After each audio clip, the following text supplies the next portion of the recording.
হৃদয় basically খুবই attacking একজন player, সবসময় জিততে চায়, সবসময় চ্যাম্পিয়ন হতে চায়। তার সেই মানসিকতা অনেক আগে থেকে আমি জানি এবং হৃদয়ের সঙ্গে আমার খুবই ক্লোজ একটা অ্যাটাচমেন্ট আছে। প্রথম যেটা ব্যান্ড হয়েছে তারপরও আমার তার সঙ্গে কথা হয়েছিল। লাস্ট যেটা ইনসিডেন্ট হলো সেটা আসলে আমি নিজেই একটু আপসেট হয়েছি যে আসলে আবার এটা হওয়াটা আমি মেনে নিতে কষ্ট হয়েছে। বাট হৃদয় বেসিক্যালি জেতার জন্য খুব অ্যাগ্রেসিভ থাকে। অনেক সময় আমরা জানি যে প্লেয়াররা হিট অফ দ্য মোমেন্টে অনেক সময় অনেক ইনসিডেন্ট করে ফেলে, যেটা হয়তো সে জানে করবে না, কিন্তু ওই মুহূর্তে হঠাৎ করে ঘটে যায়, যেটা আমাদের লাইফেও হয়েছে। আমিও জীবনে সাসপেন্ড হয়েছি, ব্যান্ড হয়েছি।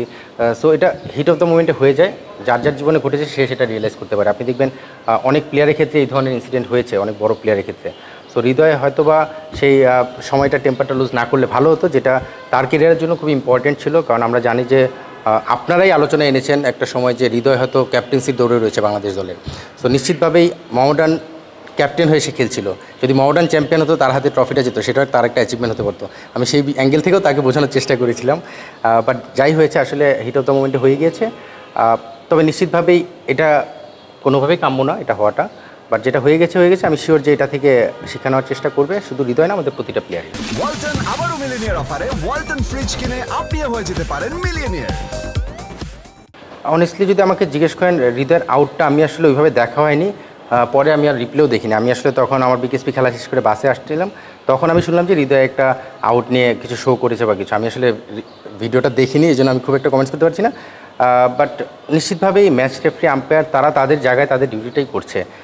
এবছর অন্তত আমি বলতে পারি যে আপনি যদি আবাহনীর এগেনস্টেও বলেন, বেশ কিছু ডিসিশন কিন্তু গিয়েছে। আমি প্রতিবাদও করেছি, সেটা প্রতিবাদটা হয়তো আমি মিডিয়ার সামনে করিনি।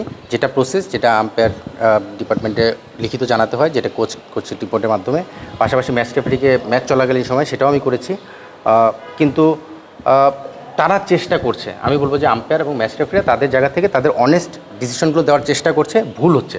আপনি একটা জিনিস দেখবেন, এবার কোনো দলকে কিন্তু সাপোর্ট করা হয়নি। মানে আগে হয়তো একটা আম্পায়ারদের বা ম্যাচ রেফারিদের ব্যাপারে একটা বদনাম ছিল, তারা সাপোর্ট করছে।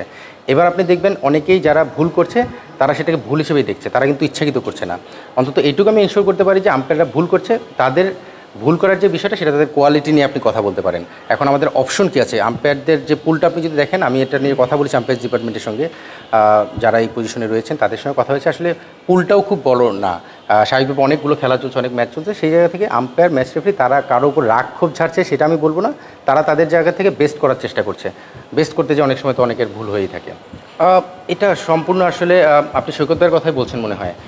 এটা সম্পূর্ণ সৈকত ভাইয়ের ব্যক্তিগত জাজমেন্ট এবং ব্যক্তিগত মতামত। আম্পায়ার্স ডিপার্টমেন্টের সঙ্গে আমি গতকালকে দেখলাম মিঠু ভাই, মনে হয় এটা আমাদের আম্পায়ার্স কমিটির চেয়ারম্যান, মিঠু ভাই এটা নিয়ে কথা বলেছে। সো এটা নিয়ে আমি আসলে ফার্দার খুব বেশি কথা বলা মনে হয় বুদ্ধিমানের কাজ হবে না। তবে সৈকত ভাইয়ের মতো আম্পায়ারদেরকে নিশ্চিতভাবে আমরা চাই যে মাঠে থাকুক, এবং স্বাভাবিকভাবে উনি আমাদের আম্পায়ার ডিপার্টমেন্ট বা আম্পায়ার জগতের জন্য একজন আইডল হতে পারেন। সো আমি চাই যে সৈকত মাঠে কাজ করুক এবং আমাদের আম্পায়ারদেরকেও গাইড করুক। নিশ্চিতভাবে এলিট প্যানেলে আম্পায়ার আরও তৈরি করার ক্ষেত্রে সেটা বড় ভূমিকা রাখবে।